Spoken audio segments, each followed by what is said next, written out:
Charles, Yes. Happy Friday. what is going on with mine?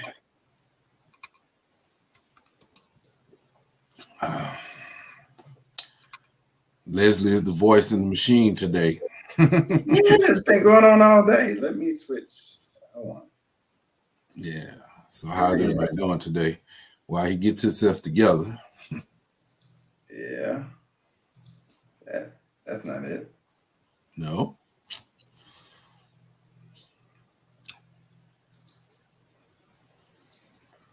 Warmer.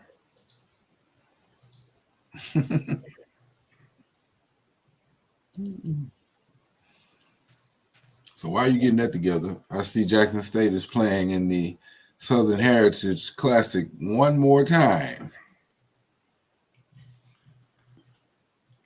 So I'm assuming that everyone is happy with the terms of the agreement that was worked out.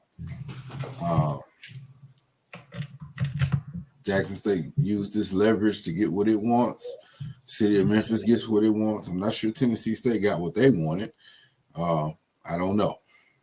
But I'm pretty sure Jackson State got what they wanted and needed.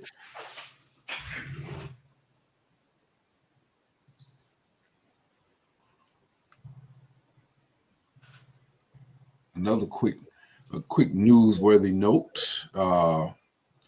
Kennedy will be joining us in a minute, and I want to wait and talk Supreme Court with her and get her feelings. But in the meantime, Liz, do you have any thoughts on the Canadian truckers deal that's going on? What is that all about? I keep hearing that it's funded largely by the same groups that funded the January 6th insurrection. So why? Charles, you're going to have to get me up to speed on that one. I am not up to speed on that one. I have heard some rumblings about it, but I'm not up to speed on it. So when it initially started, it was surrounding vaccinations for truckers crossing the border. The United States-Canada border, that border crossing up there, that's one of the largest, most active border crossings anywhere. But it turns out last week there was some reporting done and some on-the-ground interviews from some of the leadership of the truckers organizations, and they said they don't really know who all those people are because by and large, most of the truckers who have to pass that way for work are already vaccinated. So they're not sure where the money is coming from to sustain these long blockades, because they're basically blocking traffic, keeping people from crossing the border.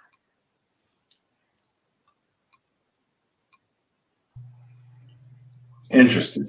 Yeah. Very interesting. So that's got a lot of implications, a lot of foreign implications. I mean, it's like the same people that are calling the January 6th insurrection proper political discourse are the same people who are causing problems on the Canadian border. So their idea of proper political discourse seems to be flawed, to say the least.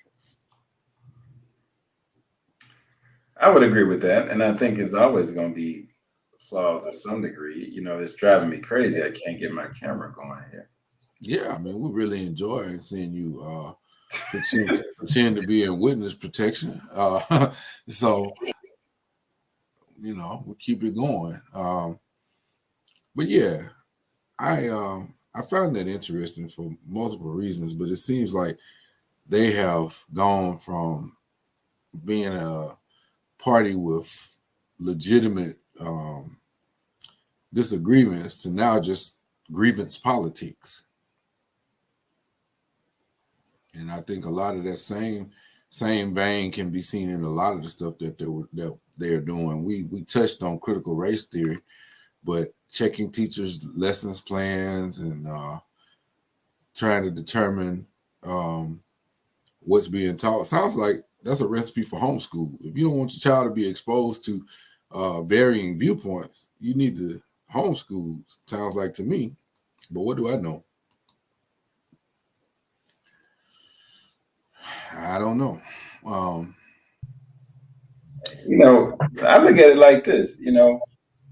It is a recipe for homeschool, just like today is a recipe that anything and everything can happen in technology. And so now I'm trying to figure it out on the fly. It's been that kind of week, Charles. It's been a busy week, my brother. I think, technology issues always come up. I'm sure the audience just be happy just to hear your voice.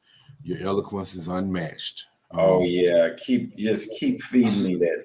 You just go right ahead. But here's another question, because I don't want to get bogged down in politics too much today. Here's another question for you. Have you heard that Coach Tamika Reed may be on the short list for Mississippi State University's women's basketball program? That I have. And I was hoping we could get through the season before I heard that. But no, it's a lot of eyes on Tamika Reed right now. Yeah, and so I'm just gonna tell you this: if she's gonna leave, here's what I would say: if she can hold on to the end of the season and literally win a game, win in the first round of the NCAA tournament, her paycheck is gonna be a lot heavier. So you do think she will leave? I don't know. I mean, I don't know her like that.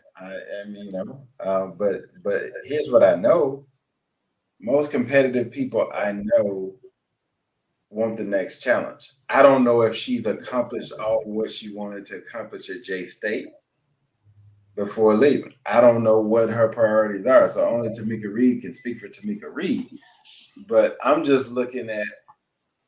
look at it this way. I'm so much in favor of Coach Reed. I like to be pleasantly surprised than very disappointed.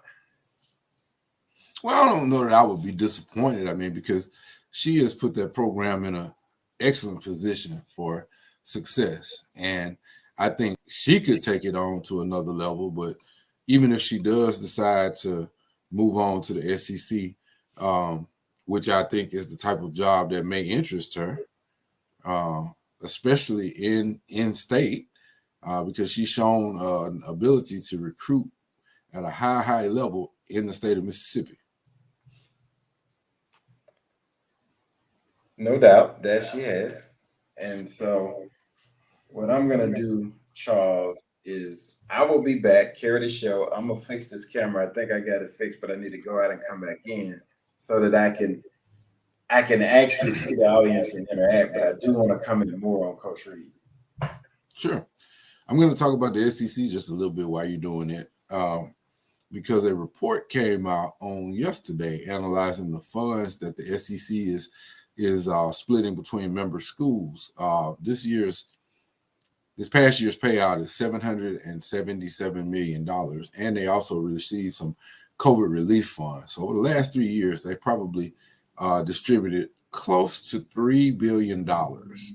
And so when we talk about the disparities in funding, what it takes to run a program, there's a big difference between the member schools of the SEC and the member schools of the SWAC. So you think about that, that's probably in excess of $60 million per school. That is a lot of money.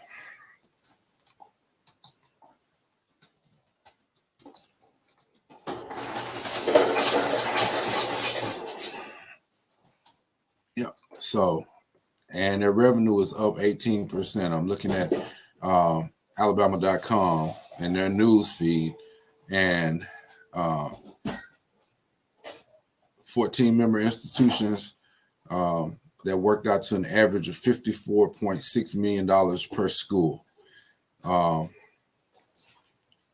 So it went from last year, $657 million to This last payout, 777 million. Their revenue is drastically on the rise. And for those of you who wonder, well, what does that mean? A lot of that money goes back into facilities. It goes into um, amenities. It goes into scholarships and education and enhancements of the entire campus, but especially the sports complex. Because if you've never gone on a tour of the SEC athletic departments, I can tell you from firsthand visits, they are some of the best in the entire country. Um, and those are the type things that help build and sustain Power Five programs. Whereas on the other hand, they're splitting that between the schools as a revenue split.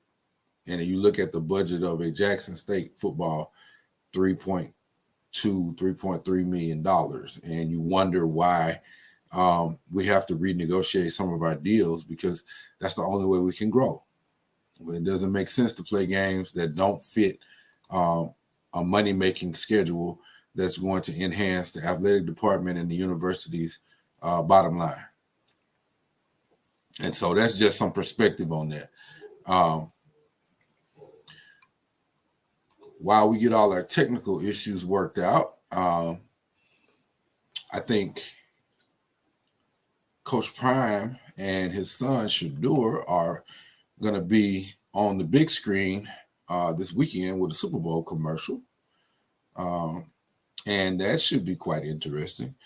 I will tell you one of the benefits of name, likeness, and imaging for Jackson State is having someone as dynamic as Coach Prime to steer the ship because he's been in the marketing component since he was at Florida State.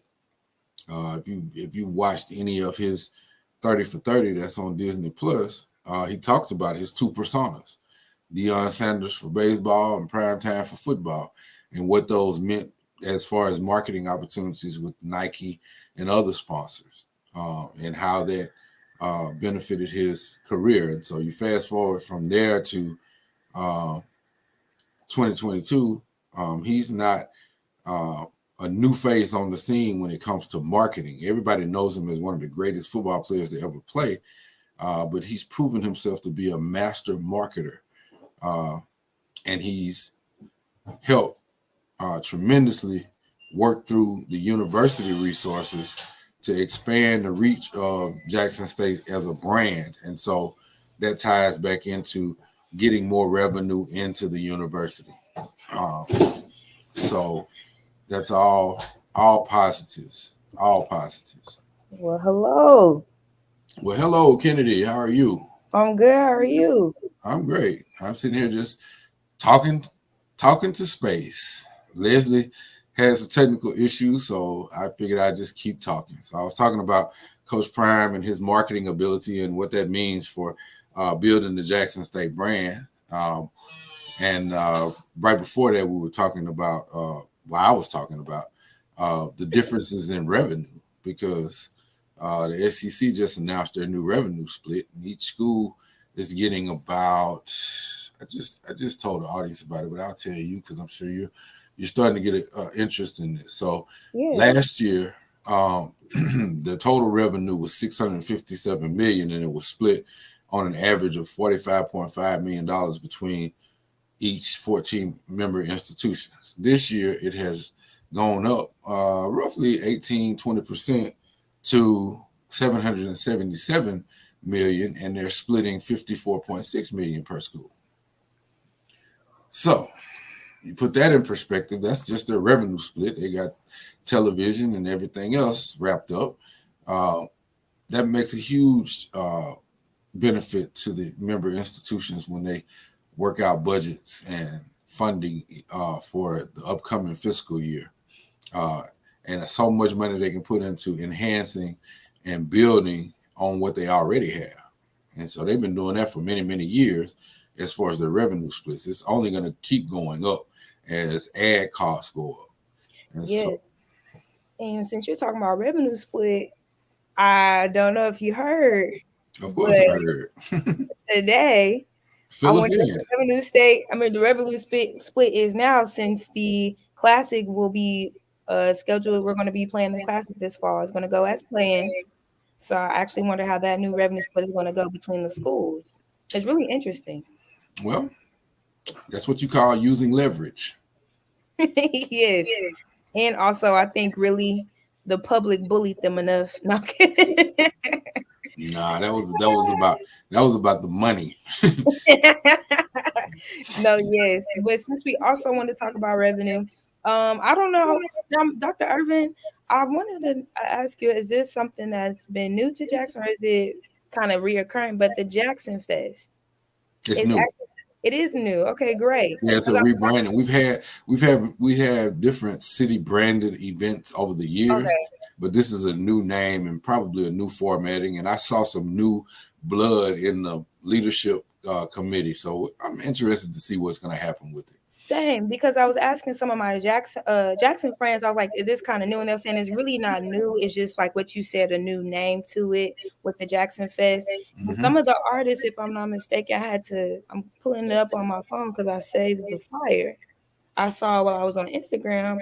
For some people who are interested, it is in May. Some of the finest artists are Big Crit, Lucky Day, the Weeks, Dear Silas, and many more people. But I honestly think this will be great, highlighting some really the city of Jackson. I feel like it's gonna bring some positivity to the city of Jackson in my eyes. And just, another way to bring in revenue as well. Yeah, I mean, and Silas is a local celebrity who's gone big. Crit is a Mississippi native. He's from Meridian, Yeah. and so I don't know that much about Lucky Day. I like his music, but hey. And also, since you're mentioning a Mississippi native, um, dang, I have to look up that player. I wanted to say he's actually going to the Super Bowl. Cam Akers. Yes, I did not even know that either. Yeah. Oh, it looked like we got another. Hey, the shadow is back. Shadow is back. And now he's in here making sound effects. Oh man, it still don't work. It does not. So why don't you just talk to us? I That's think what it'll I'm be looking for. interesting. Creativity. We're doing some Kanye type visual effects. Hey, you see that freezing they got of me? That is what my thought process is going like today. That's all right. It's Friday. So we're gonna keep it loose, keep it live. Uh, you were talking about Coach Reed before you got off to try to fix the technical issues. And I was just running Kennedy through the new revenue split. And it can't hurt to say it again. 777 million split between 14 member institutions for about $54 million per institution, up 18% from last year. Wow. So Yeah. how much does that break down for each institution? Because they had an additional institution. Didn't they 54, add institutions this year? 54.6. The new institutions don't come live until next year.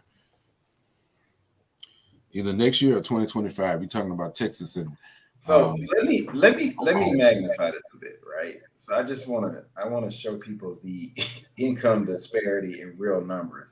yeah, you're late. We already did Oh, that. yeah, we already did that. okay. Did you guys compare it to like where the SWAC payout is now for member institution, and this one Yes. of the highest in terms of FCS, and how the disparity between the two? You can run through the actual payout. I talked about individual budget just to see Oh, okay. how big So of a if difference it you is. look, SEC I think has how many teams in that? 16? 14. 14? 14 now. SWAC has 12. But listen, so the SWAC is going to distribute seven figures, which is $1 million. Wow.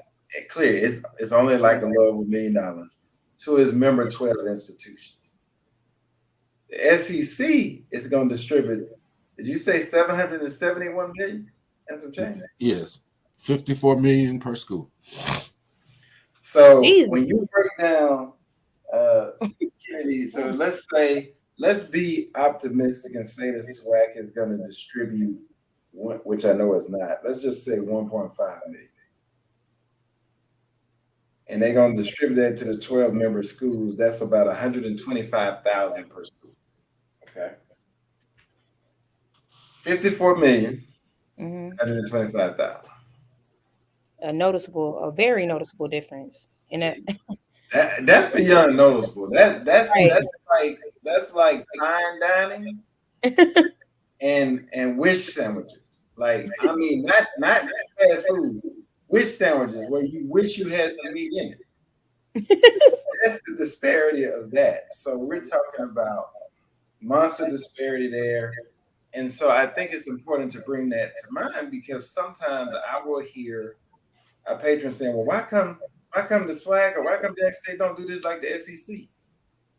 Because they don't have SEC money and resources. Right. And it goes without saying though, the biggest difference in that is we're getting individual payouts based off of random selection, basically. We're in a lottery to get on television. We don't have our own network, whereas they have the SEC network, which drives most of their generation. And they have SEC football on the SEC network and SEC baseball on the SEC network and SEC basketball on the SEC network. But football being the king out of all of those. So guess what happens during the football game? Commercials. And those commercials are paying for the lion's share of that revenue split. That's ad purchases. That's the power of having your own network. Indeed, it is. It is. That is the true power of it. But also, hopefully, when we have our own network, we can also, like you said, show all of the sports. As you all know, the girls, boys, and basketball team beat University UAPB. The girls won 69-55, and the boys won 60-47. And they are playing. They're scheduled to play FAMU tomorrow here at home. So hopefully, we can shut FAMU up with that one because they always have something to say. Yeah. I have always had something to say.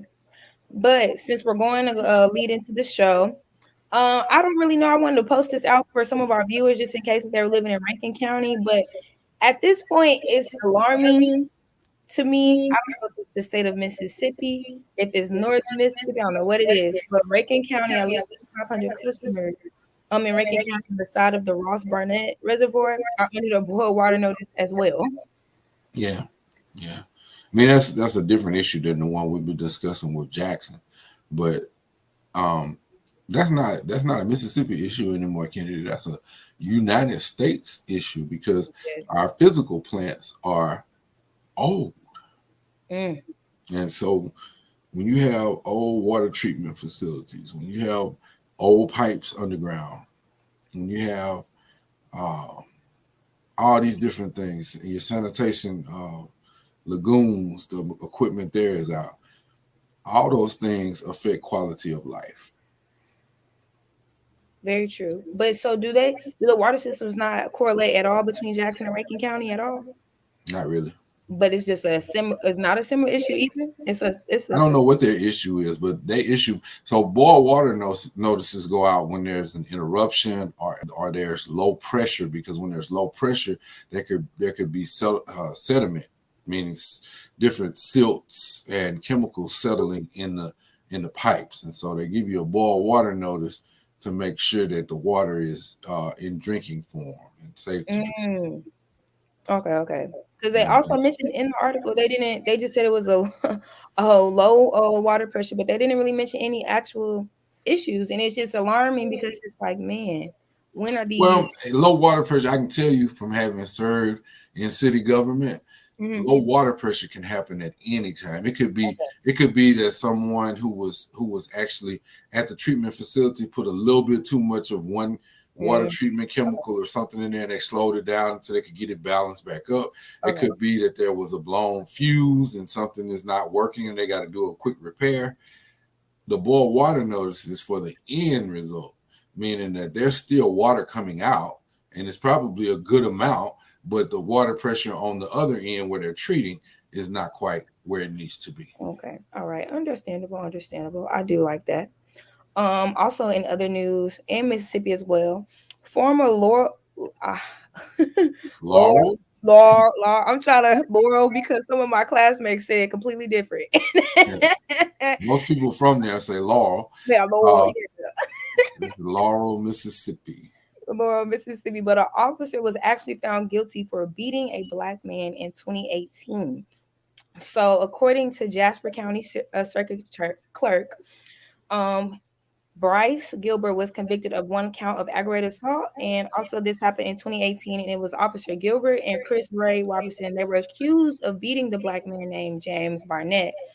He sped away from a traffic checkpoint and led the officers on a chase, but the officers were later terminated from the department following an internal investigation into allegations of police brutality. So this one incident actually led into a whole other investigation because it was multiple cases against them about this.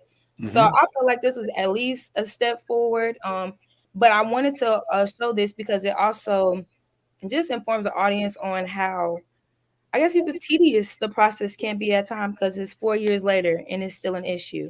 It's not surprising, it's not alarming, but also I just wanted people to be aware that we are making steps for changes. Last week, they're also trying to make a plan for fixing the water infrastructure here in Jackson. So it's baby steps. It's baby steps. Yeah, But I would agree with that.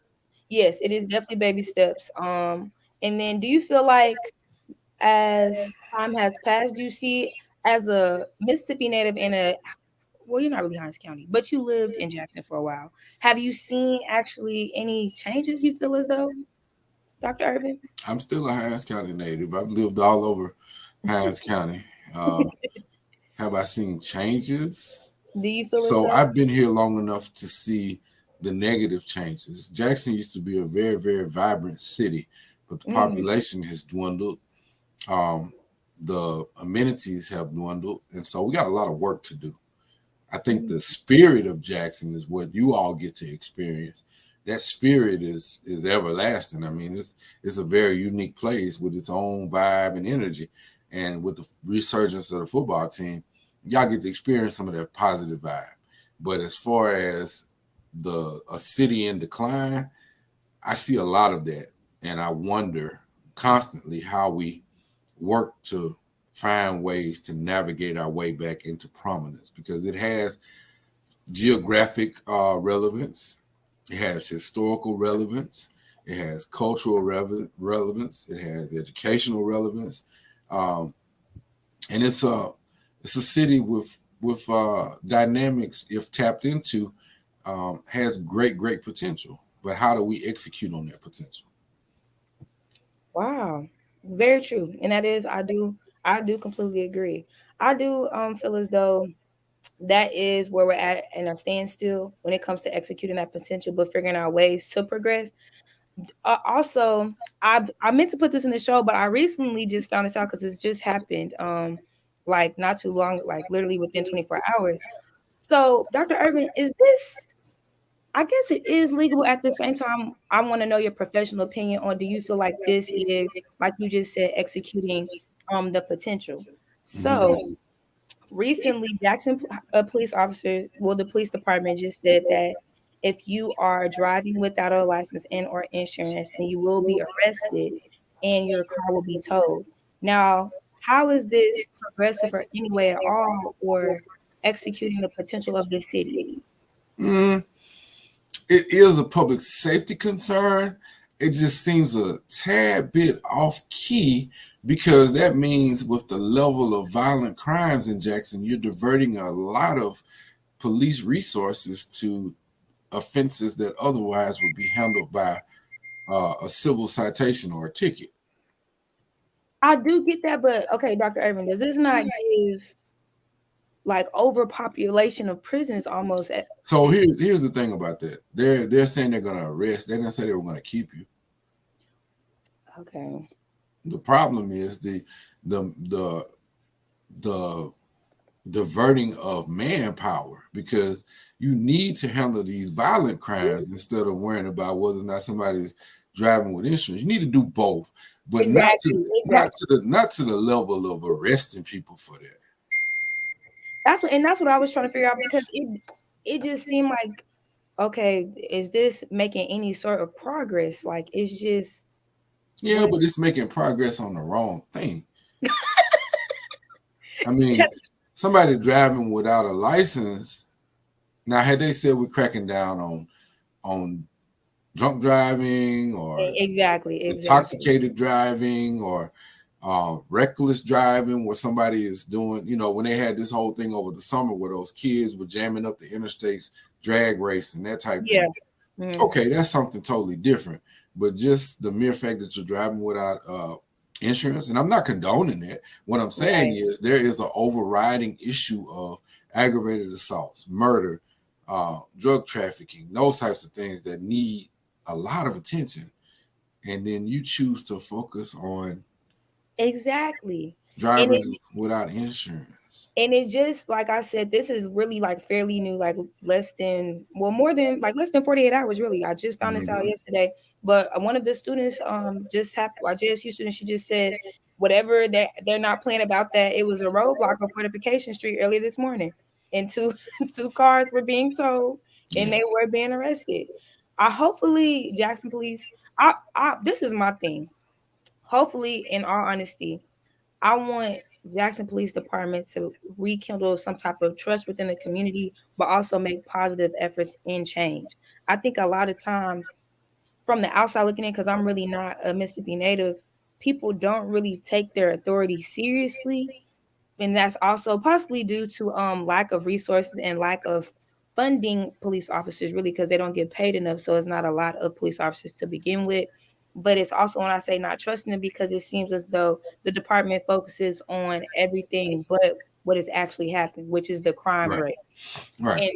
And that's the true issue here. But I did want to bring that aware, just to let other people know and understand, if you are driving without a license, please stop. If you're driving without insurance, I wouldn't say hurry up and get that, because that takes a process. But still, well, I would say hurry up and get it. Yeah, hurry up and get it. But I've had plenty of people I've represented on lack of insurance, and that's one of the highest tickets. And it can really, that can set you back. I mean, that's an expensive item right there. So yes, please try to get it. I know that takes a while, but please hurry up and get that. But I really just wanted to make that aware that we did have some breaking news. And recently, so we also talked about how there's some Black women being up for Supreme Court justice.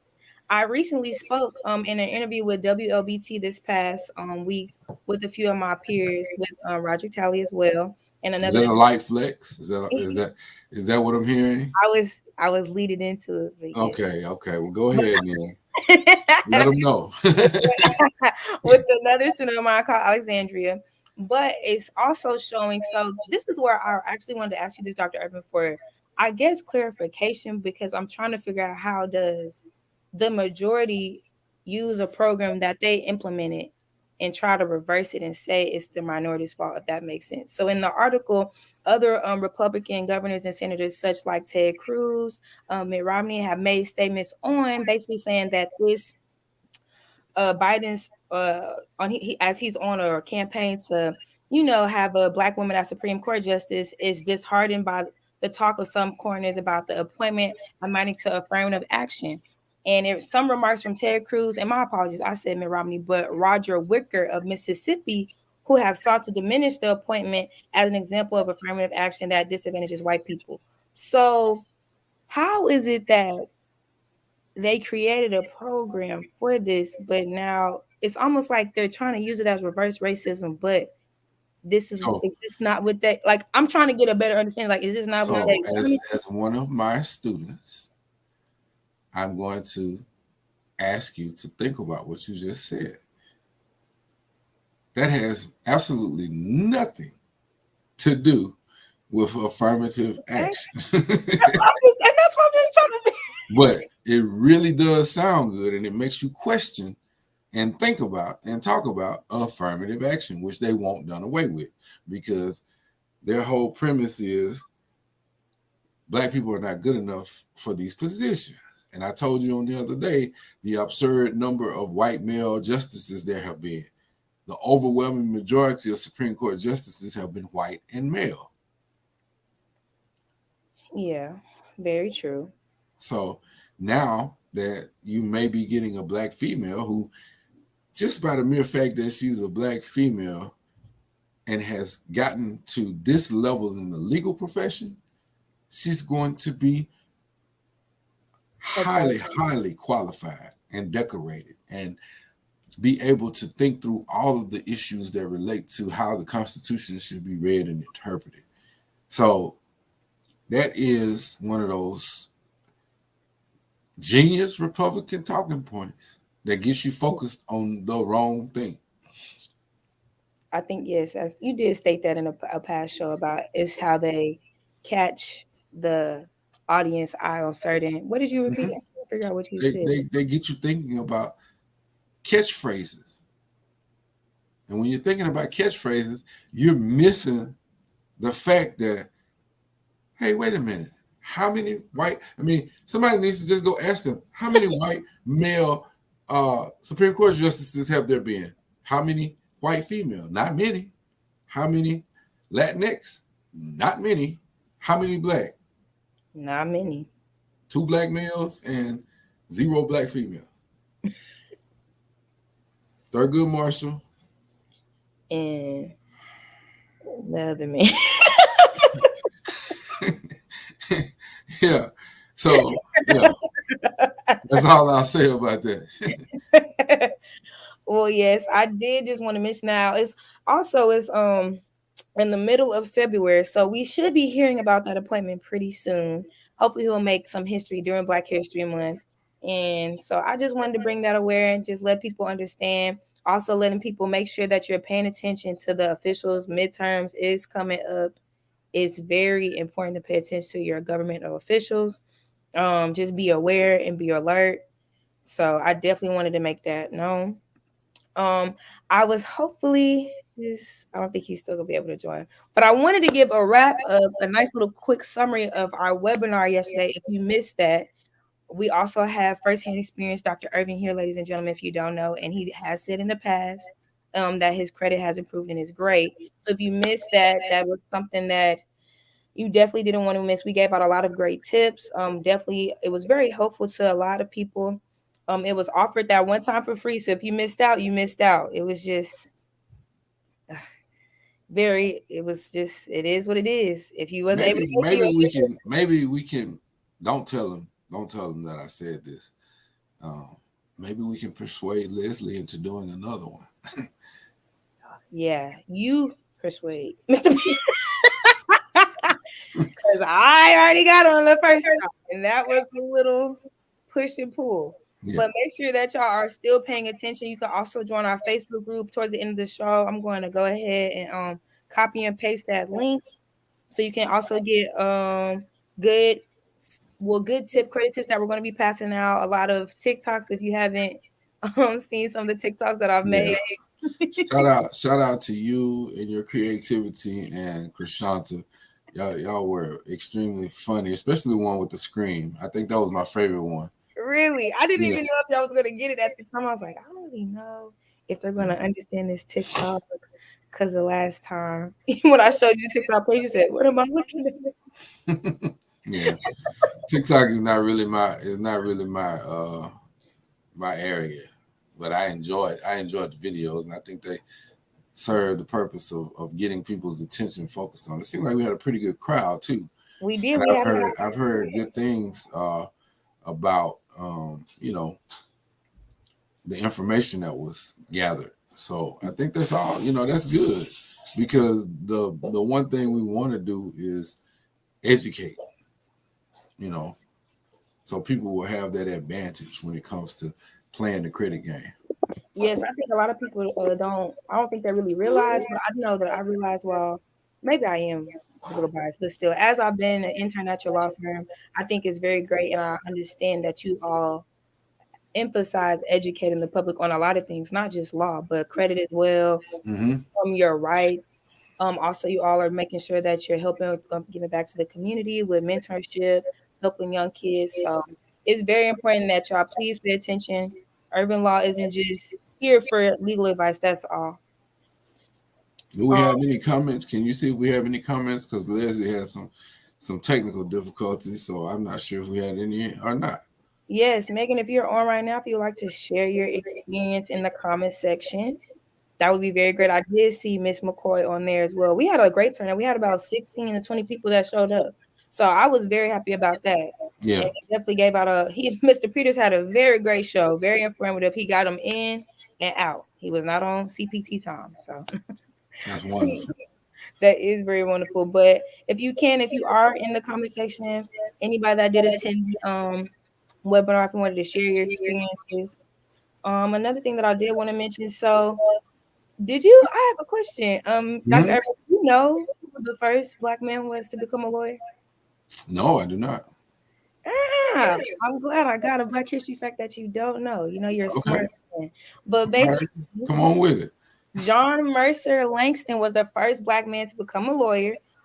He passed the bar in Ohio in 1854, and he was elected to post of town clerk for Brownhelm, Ohio in 1855. Langston became one of the first African Americans ever elected to public office in America, and was also the great uncle of Langston Hughes, which makes sense. But I Yeah, actually did not know that. I actually thought you did know that though. no, I did not. I did not. I mean, I I looked it up after I saw your question, but I'm not gonna tell you that I knew that off the top. No, I wouldn't do that. Oh wow. But I definitely did want to just end that up with the show with a nice Black History fact. Oh yes, Miss McCoy. Hello, Megan. Yes.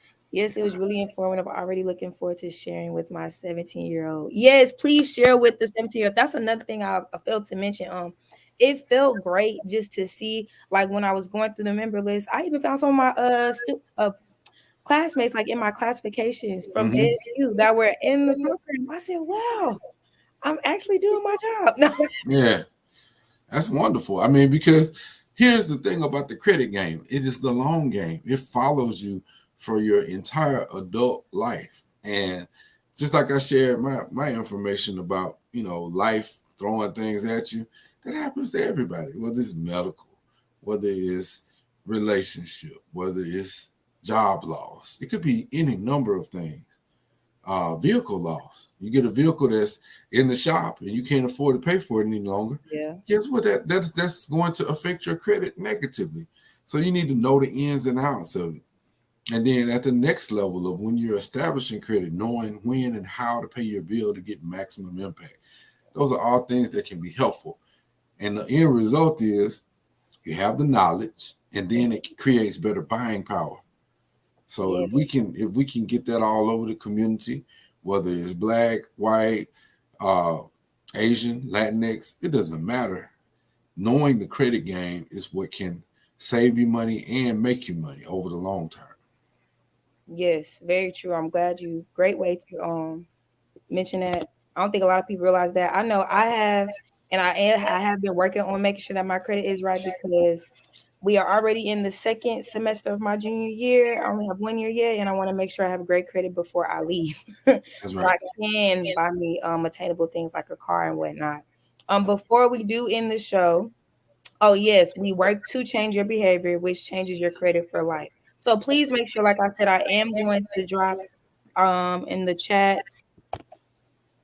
Not that. I'm trying to find the link to our Facebook group, but also if you have any questions, comments, or concerns, please feel free to email me. I am going to drop my email in the chat as well, my Urban Law email. And I also wanted to remind the audience that make sure that you are making your annual business reports. It's about that time again in the year.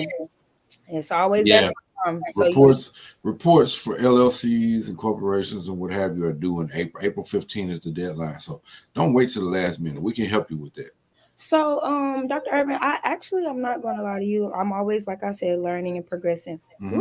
What are reports like? What is with the LLC? Because even So some of my friends here with their businesses have it, but I never really understood it. so each so when you're starting or initiating a new business, you have to register. If it's an LLC, a limited liability company, Mhm. um, you Oh, register that with the Secretary of State's office. and you have certain origination papers that have to be filed along with that. And then there are certain rules to the road that you have to follow. One of those rules is each April 15th, they go through and they purge to make sure people are in compliance and have filed an annual report from at least one of the managers or members or an agent of their company saying that they have done everything they're supposed to do and that they're in good shape. That's all it is. So when they mean by purge, what do you mean? Like they could take your LLC? They don't take it, they dissolve it. So it's basically you're not a company anymore, if that makes sense. Wow. Which can have all types of tax and liability and other ramifications. Okay. That makes sense. Okay, then. Okay, wow. I definitely, like I said, I didn't know, so I definitely wanted to let other people know. And for the people who were like, well, they keep on saying annual reports.